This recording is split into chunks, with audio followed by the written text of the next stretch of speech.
முதல் முறையா ஒரு மனுஷனை புரிஞ்சுக்கிறதுல தப்பு பண்ணிட்டேன் மந்திரியாரே. அவனுக்கு தண்டனை கொடுத்து நான் செஞ்சது தப்பா சரியான்னு எனக்கே தெரியாம குழப்பத்துக்குள்ளாயிட்டேன். எல்லாரும் அவனை குற்றவாளின்னு தான் கைய நீட்டினாங்க. ஆனா என் மனசு அவனை குற்றவாளியா ஏத்துக்க மறுத்துருச்சு. தன்னை நிரபராதின்னு நிரூபிச்சு காட்ட அவனுக்கு இன்னொரு அவகாசத்தை கொடுக்கலாங்கிற எண்ணத்துல இருந்த. ஆனா சிறைச்சாலையில இருந்து தப்பிச்சு ஓடி அவன் ஒரு நிரபராதி இல்ல குற்றவாளிதான் அவனே நிரூபிச்சுட்டான். எல்லாமே நம்ம பாக்குறதுலதான் இருக்கு மகாராஜா. என்ன சொல்ல வரீங்க மந்திரி? மகாராஜா, திறமை இருக்கிறதும் திறமை சரியான இடத்துல இருக்கிறதும் ரெண்டும் வேற வேற விஷயங்கள். வாய்ப்பு முக்கியம் இல்ல, அந்த வாய்ப்பை பயன்படுத்திக்கிறதா ரொம்ப முக்கியம் அப்படின்னு நான் சொல்லல, சாஸ்திரங்கள் சொல்லுது. நீங்க என்ன சொல்ல வரீங்கன்னு எனக்கு நல்லாவே புரியுது மந்திரி. ஆனா அவன் என்னோட சிறைச்சாலையில இருந்து தப்பிச்சு ஓடிட்டான். அவனுக்கு அவசியம் தண்டனை. மகாராஜா, யாரது இருமிகிட்டே தர்பாருக்குள்ள நுழையிறது? மகாராஜா, மகாராஜா, மகாராஜா என்ன அடையாளம் தெரியலையா? நான் தான் ராஜ புரோகிதர் தாத்தாச்சாரியார் மகாராஜா. நான் தான் உங்க காவல் அதிகாரி மகாராஜா. என்ன பாத்தீங்களா? நல்லா பாருங்க மகாராஜா, என்ன இந்த நிலைமைக்கு ஆளாக்கிட்டு அந்த பாவி ஓடி போயிட்டான் பாருங்க. நான் இதை எனக்கு நடந்த மிகப்பெரிய அவமானமா கருதுறேன். அவனுக்கு எவ்வளவு தைரியம் இருந்திருந்தா விஜயநகர ராஜ புரோகிதர் முகத்திலேயே கரிய பூசிட்டு ஓடி போயிருப்பான்.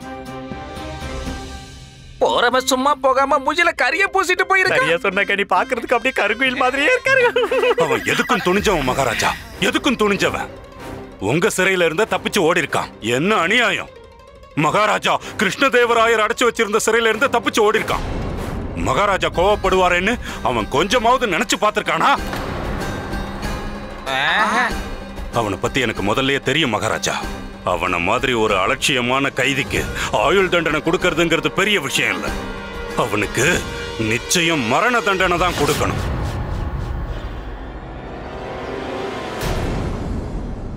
இப்படி கேக்குறேன்னு தப்பா எடுத்துக்காதீங்க. சிறைச்சாலையில நீங்க என்ன பண்ணிட்டு இருந்தீங்க?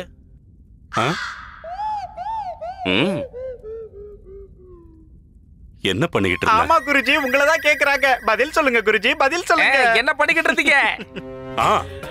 நான் போன மகாராஜா. நான் அங்க போய் அவனுக்கு மோட்சத்துக்கான வழியை காட்டிட்டு வந்தேன். நேரு வழியில நடக்க வைக்க முயற்சி பண்ண, அவனுக்கு புரிய வைக்க போனேன். ஒருவேளை அவன் மாறதா எனக்கு வாக்கு கொடுத்தா அப்புறமா உங்ககிட்ட எடுத்து சொல்லி அவனுக்கு மன்னிப்பு வாங்கி தரலான்னு நினைச்சேன். ஆனா நாம என்னதான் முயற்சி பண்ணாலும் இயற்கையை மாத்த முடியுமா மகாராஜா?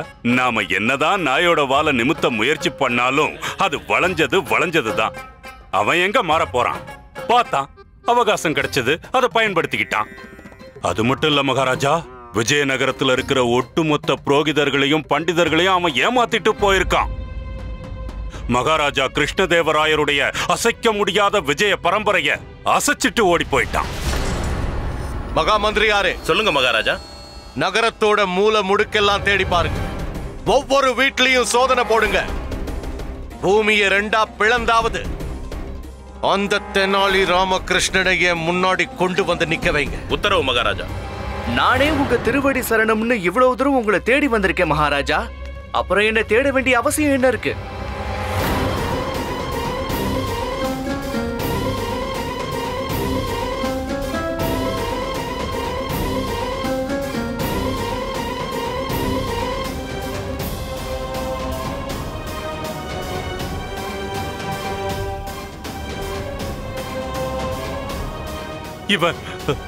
இவன் ஆட்டம் கண்டடிச்சு குறிச்சியோட அஸ்திவா. ஆமா, அடியோட ஆடி போயிட்டாரு. இவனோட தைரியத்துக்கு ஒரு அளவே இல்லாம போயிடுச்சு மகாராஜா. பாத்தீங்களா, இந்த வெக்கம் கெட்ட கேடு கெட்ட துஷ்டனோட முகத்தை இவ்வளவு பெரிய தப்ப செஞ்சுட்டு இங்க வந்து நிக்கிறான். உங்க முன்னாடி வந்து நிக்கிறான். மகாராஜா கிருஷ்ணதேவராயர் முன்னாடி வந்து நிக்கிறான். உடனடியா இவனை கைது பண்ண சொல்லுங்க மகாராஜா. இனி ஒரு நிமிஷம் கூட தாமதிக்காம இவனுக்கு மரண தண்டனை வழங்குங்க, தூக்கு மேடைக்கு அனுப்புங்க. நானே மகாராஜா காலடியில என்ன சமர்ப்பணம் பண்ணிக்க தேடி வந்திருக்கேன். நியாயத்துக்கும் அநியாயத்துக்கும் வித்தியாசம் தெரியாம வாழற ஒரு ராஜ்யத்துல, குற்றவாளிக்கும் நிரபராதிக்கும் வித்தியாசம் தெரியாத ராஜ்யத்துல, சத்தியத்தோட சத்தத்தையும் நிரபராதியோட குரலையும் கேட்க முடியாத இந்த ராஜ்யத்துல ஒரு அப்பாவி எத்தனை நாள் உயிர் வாழும்? அதிக பிரசங்கித்தனம். காவலர்களே, இங்க வாங்க, இவனை கைது பண்ணுங்க இப்பவே, உடனடியா. கொஞ்சம் பொறுமையா இருங்க குருஜி.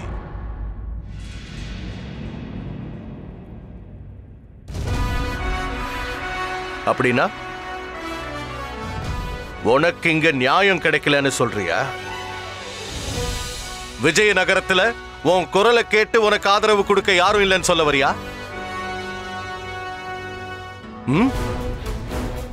இங்க நியாயம் அநியாயம் எல்லாமே ஒண்ணுதான்னு சொல்ல வரியா? அதுவும் என்னோட ராஜ்யத்துல. என்ன மன்னிக்கணும் மகாராஜா, கேட்க கசப்பா இருந்தாலும் இதுதான் உண்மை. ஒருவேளை நான் சொன்னது தப்புன்னா என்னோட தரப்பு நியாயத்தை சொல்ல என்ன ஒரு வார்த்தை கூட பேச விடாம தண்டனை கொடுத்திருப்பீங்களா?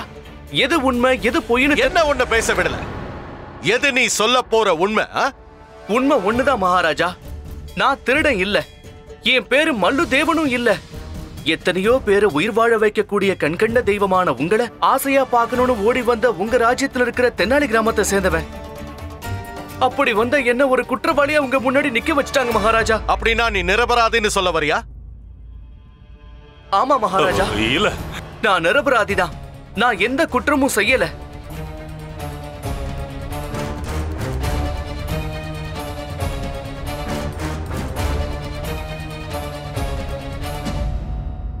சரி, நான் உனக்கு 3 நாள் கால அவகாசம் கொடுக்கிறேன். கொடுத்த அந்த 3 நாளைக்குள்ள உண்மையான குற்றவாளியை கண்டுபிடிச்சு என் முன்னாடி கொண்டு வந்து நிறுத்தி நீ நிரபராதின்னு நிரூபிச்சு காட்டு. நீ அப்படி பண்ணலன்னா சரியா 4வது நாள் பாவம் புண்ணியத்தை பத்தி எதுவுமே யோசிக்காம உன்னை உயிரோட தூக்குல தொங்க விடுவேன். 4வது நாள்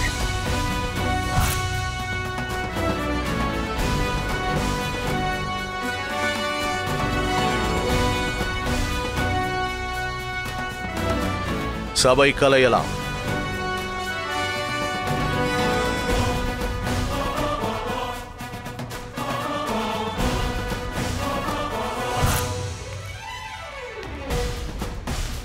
கொடுத்த அந்த 3 நாளைக்குள்ள உண்மையான குற்றவாளியை கண்டுபிடிச்சு என் முன்னாடி கொண்டு வந்து நிறுத்தி நீ நிரபராதின்னு நிரூபிச்சு காட்டு.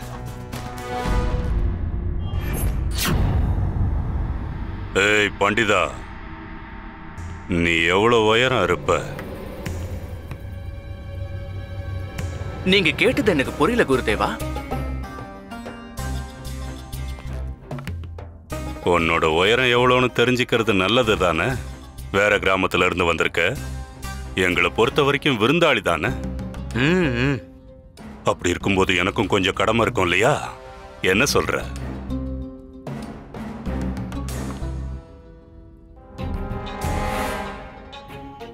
மூணு நாளைக்கு அப்புறம் நீ தூக்குல தொங்க போற, அணு அணுவா சாக போற.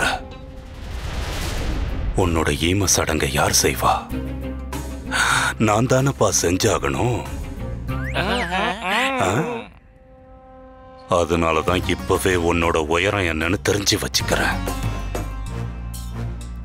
உனக்கு பாட கட்டி வைக்கிறதுக்காக. ஆசையோட வாழ்றது நல்ல விஷயம்தான். கனவு உலகத்துல வாழ்றது கூட தப்பு இல்ல. ஆனா கனவுக்கும் ஆசைக்கும் நடுவுல இருக்கிற வித்தியாசம் தெரியாம வாழ்றதுதான் பைத்தியக்காரத்தனம். தாமதம் பண்ணாம ஒரு நல்ல வைத்தியர்கிட்ட காட்டுங்க, சீக்கிரமே குணமாயிடும். உன்னால என்ன பண்ண முடியும்? எப்படி எப்படிங்கிறதுக்குள்ள 3 நாள் ஓடி போயிடும். லட்சியம் உண்மையானதாகவும் நேர்மையானதாகவும் இருந்தா 1 நிமிஷம் அவகாசம் கூட போதும் குருதேவா. எனக்கு தான் 3 நாள் இருக்கே. பொறுமையா காத்திருங்க.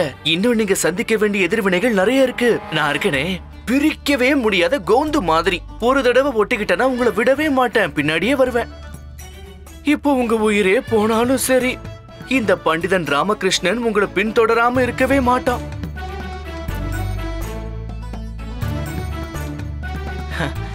நான் இப்ப வரட்டுமா?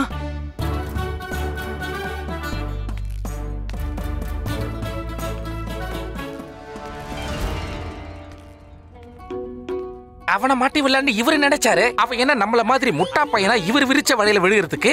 அதான் கடவுளா பார்த்து இவருடைய ஆணவத்துக்கும் அகம்பாவத்துக்கும் நல்லா கொடுத்தாரு. என்னடா முணுமுணுப்பு? காலம் அவகாசம் 3 நாள் கால அவகாசம் அவனுக்கு கொடுத்தாங்கல்ல. நீங்க வேணா பாருங்க, கண்டிப்பா அவன் கடைசியில தூக்குல தான் தொக்க போறான்.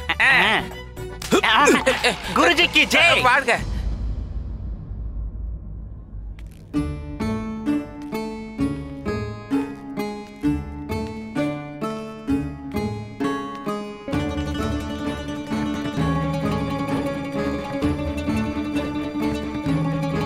என்னாச்சு ராமா? என்ன பிரச்சனை? ஒண்ணும் இல்ல பட்டு.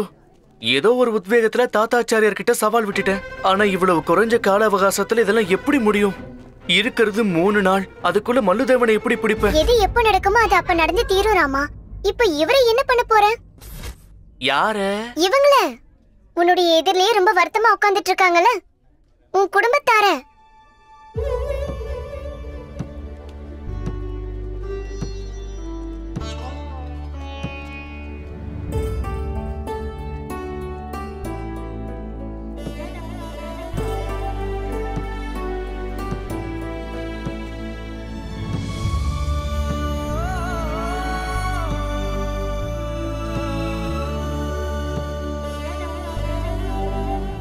என்ன மன்னிச்சிரு கடவுளே. என்னாலதான் இன்னைக்கு அம்மாவும் சாரதாவும் அண்ணன் தண்ணி இல்லாம தர்ம சத்திரத்துல இருக்காங்க.